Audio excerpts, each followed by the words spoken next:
एक पत्थर खरगोश से टकरा जाता है तो ये उसको उखाड़ के फेंकने लगता है। जय महाराष्ट्र! लेकिन ये तो सोने का टुकड़ा निकलता है।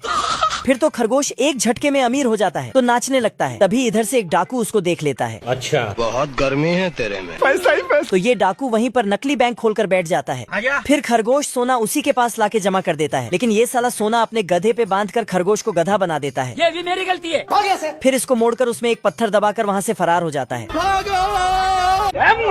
फिर तो ये उस सोने को बेचकर अमीर हो जाता है और अपना गेम खेलने का दुकान खोल लेता है। तभी खरगोश भटकते हुए यहाँ पर गेम खेलने आता है। हेलो भाई, कौन हमको खेलेगा फ्री फायर? तो ये उसका जमकर स्वागत करता है। आजा आजा आजा। फिर खरगोश कौन बनेगा? सोनापति का गेम खेलता है जिसमें खरगोश का लक इतना साथ देता है कि इसको जैकपॉट लग जाता है और खरगोश का सोना वापस इसके पास आ जाता है। ये देखकर इसका होश गायब हो जाता है। फिर खरगोश बोरिया बिस्तर समेट कर जाने लगता है। सॉरी। ये मंगरू लोहे में किल ठोकने के लिए उंगली को हथौड़ा बना देता है।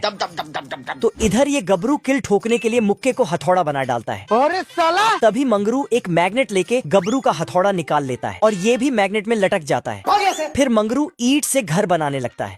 इधर चुलबुली सीमेंट को पिचकारी में डालकर दीवार में देती है और गबरू ईंट फेंक फेंक कर घर बनाने लगता है। घर। तभी ये साला मंगरू चुपके से आता है आप देख बैठा तू। और गबरू के सीमेंट में रबड़ डाल देता है। अच्छा, जिससे गबरू का घर डांस करने लगता है। चलो 1 2 3। कैसा लगा मेरा मजाक? लेकिन तभी रबड़ वाला घर मंगरू के घर को ठोक ठोक कर जमीन के अंदर पहुंचा देता है। फिर इसका घर पंचर हो जाता है। तभी मंगरू अपने घर को ऊपर उठाने लगता है तो गबरू भी अपने घर को ऊपर उठाने के लिए उसमें पंप से हवा भरने लगता है। उसके बाद गबरू काम करने लगता है। लेकिन साला मंगरू बुलडोजर लाकर इसका घर तोड़ने लगता है।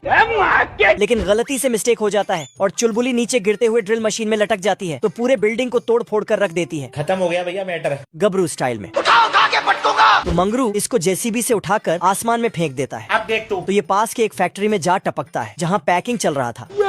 तभी ये ताकत बढ़ने वाला चटनी खाने जाता है। अच्छा, लेकिन ऑटोमेटिक मशीन इसको डिब्बे में भर देता है। फिर गाड़ी में डालकर दूर भेज देता है।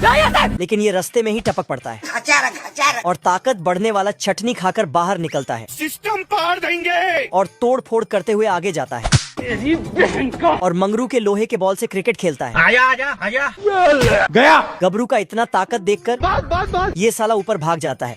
Bye bye. तो गबरू अपना ताकत का इस्तेमाल करके सभी घरों को उखाड़ने लगता है और उखाड़ उखाड़ के बहुत लंबा बिल्डिंग बना देता है। ओ भाई ये क्या है? फिर उसके ऊपर से कूदकर लो भैया। मंगरू को छत पर पहुंचा देता है। फिर मंगरू के घर को छोटा करने लगता है। जब बहुत छोटा हो जाता है तो लोहे को घुमाकर हेलीकॉप्टर बना देता है बाप रे! जिससे मंगरू अपने घर के साथ आसमान में उड़ जाता है। बहुत देर से बिल्ला और बतख मछली पकड़ रहा था लेकिन जब कोई भी मछली हाथ नहीं लगता है तो ये मेंढक को नीचे जांच करने के लिए भेजता है। मेंढक नीचे आके देखता है कि मछली तो आराम से सो रहा है अरे साला! तो उसको फिर तो मछली मेंढक के पीछे दौड़ता है लेकिन कांटे में फंस जाता है तो बतख उसको ऊपर खींचने लगता है। आजा आजा। लेकिन मछली बहुत पावरफुल था इसलिए ये वापस पानी में चला जाता है तो फिर से मेंढक को भेजता है। लेकिन इसी बीच इस मच्छर का नींद खुल जाता है तो ये फटाक से सूंड में धार बढ़ाने लगता है और बतख और बिल्ले पे हमला कर देता है। हाय दैया। साला बिल्ला और बतख नाव को उल्टा करके घर भाग जाता है और घर के दरवाजे खिड़की बंद कर लेता है। लेकिन मच्छर बहुत ही एडवांस था। ये साला ओल्डिंग मशीन लेके पहुंच जाता है घर। और खिड़की का जाली काटकर अंदर घुस जाता है तो बिल्ला और बतख टेबल के नीचे छिप जाता है। बच गया रे देवा। फिर उस पर पिस्तौल चलाता है लेकिन लो भैया। बतख जल्दी से एक कपड़े को खिड़की में लगा देता है ताकि मच्छर अंदर ना आए। लेकिन ये मच्छर लोग तो बड़े खतरनाक लोग हैं। आजा आजा आजा। बहुत सारे मच्छर बिल्ले पर हमला कर देता है तो ये फ्लाई पेपर दिखा देता है जिससे सब मच्छर वापस चला जाता है। तभी बतख उस पे धुआं छोड़ देता है लेकिन तभी 2 मच्छर आके बतख को बांध देता है और फिर पीछे से बाकी मच्छर इसको। फिर बिल्ला मच्छरों पे धुआं छोड़ता है लेकिन ये एडवांस मच्छर तो धुएं में नहाने लगता है। फिर बिल्ले पे धुआं छिड़क दिया तो इसका सिस्टम हिल जाता है। उसके बाद बिल्ले और मच्छर में 2-4 हाथ होने लगता है तेरी बहन का। लेकिन मच्छर बहुत ताकतवर था। ये साला उल्टा बिल्ले को ही ठोक देता है। तभी ये गलती से बहुत सारा प्लेट को निकाल लेता है।